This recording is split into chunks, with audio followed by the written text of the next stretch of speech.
Welcome to our little how-to series. This is the little mini series with scrap cooking where I'm going to show you how I cook in a restaurant, how to do some basic cuts, and we'll show it to you.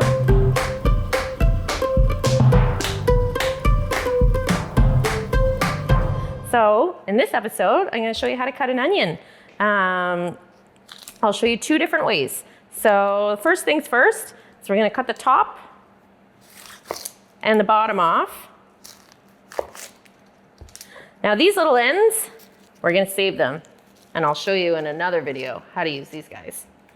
Then I'm going to cut it in half, and then I'm going to peel it. I find it a lot easier to peel it once it's cut in half because you can really get under the skin to find the nice one that's not the skin, a lot easier than cutting it from whole. And it comes right off like that. And again, these little skins, I'm gonna save it. I usually separate them.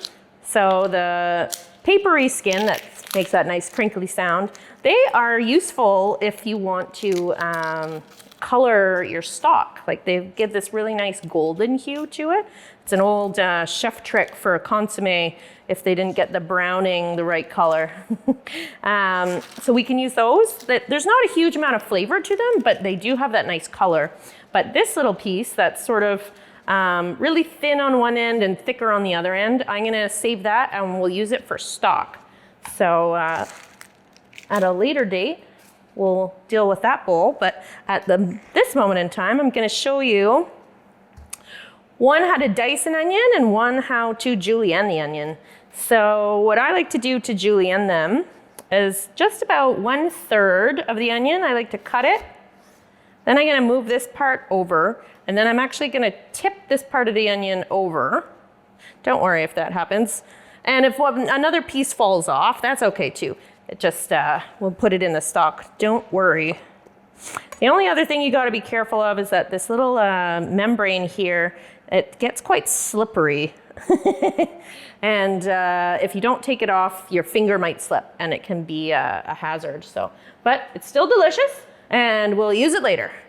But, so then I'm just gonna slice it. This onion really doesn't want to cooperate with me. That's okay. I'll rein it in. So we put it back together, and now I'm gonna slice it.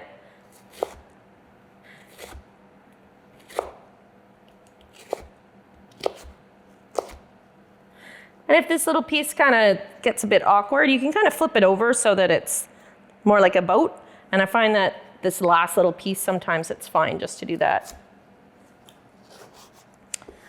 Then I'm going to continue over to the bigger part, and I'm going to keep going.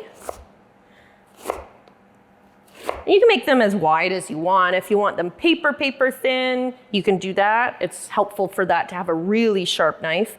But if you wanted wider ones, you can cut them as wide as you want. And then I go till just about where we started on the other side, so about 1/3, and then I'm going to flip it over, and then I'm going to turn it around. And I find that this way it helps, just helps so that you don't get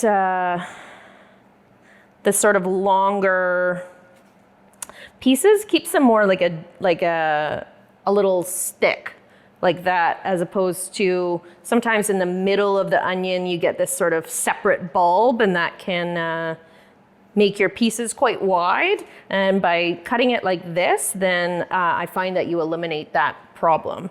So we just keep going now that we've turned the onion around. And then I'll also just keep flipping it. So it just helps with the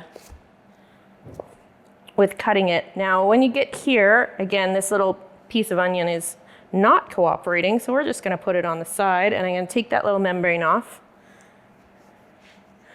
And this one, I'm gonna sort of stand it on its own, and then now I'm gonna put, now that we just have this one little piece, I'm gonna put my fingers on either side of it and kind of pinch the knife with my 2 fingers so that it doesn't slip.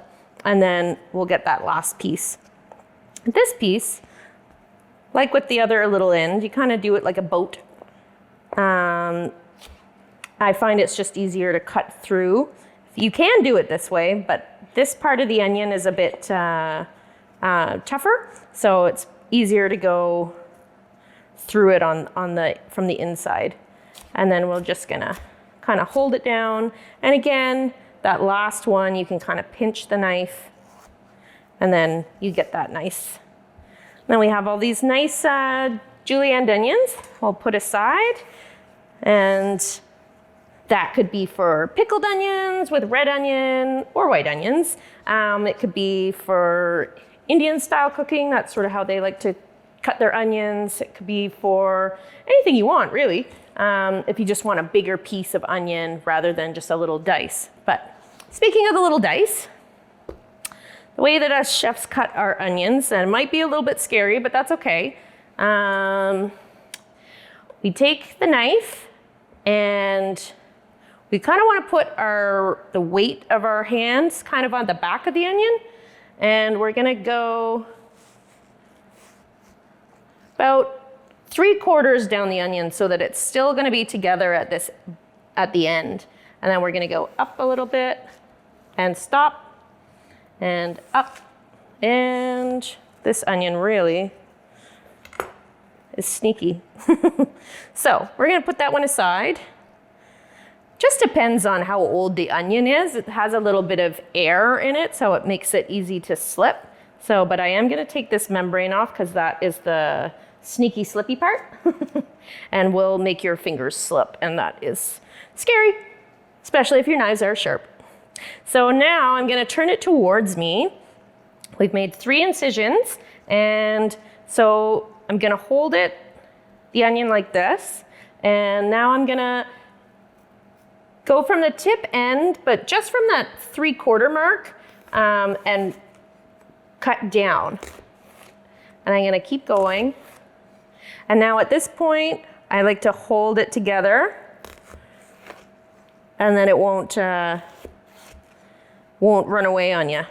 So now we've got 2 sliced vertically and horizontally, and now I'm gonna turn it back, and now we're gonna slice it.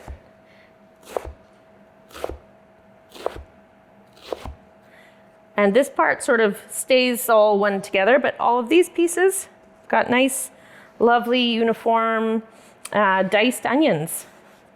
Now, there's a couple things you can do with these ends. So you can cut them up. They're already kind of halfway done for you. So you can just add them to your pile. And these little ends that are connected, you can just cut. Or if this piece wasn't as nice, I would just put it in my stockpile and stockpile. Pun intended. And use it later. But this is a really nice piece of that onion, so I'm going to cut it completely and line it up and then cut it.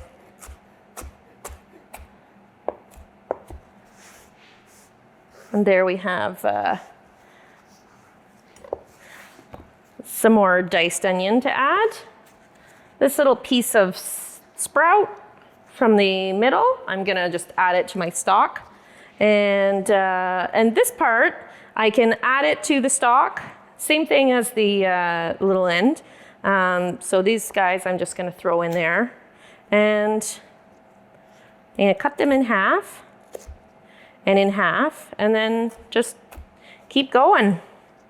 So, often what happens when you cut onions is that you cry. Many of us, myself included, know all about that. But one thing you may not know is that one of the reasons why you cry is how sharp your knife is. So the sharper your knife is, the less you're gonna cry. And the reason is because within the onion, it's got all these little cells, and each of those cells contain the volatile compound that makes you cry. And when you have a dull knife, you actually have to put a lot of pressure on it. And when you put more pressure on it, more of those cells burst. The more of those cells that burst, the more likely you are to tear up. And so the sharper your knife, the less of those cells you burst, so the less of that compound gets released. So you don't cry as much. That's why us chefs really like sharp knives.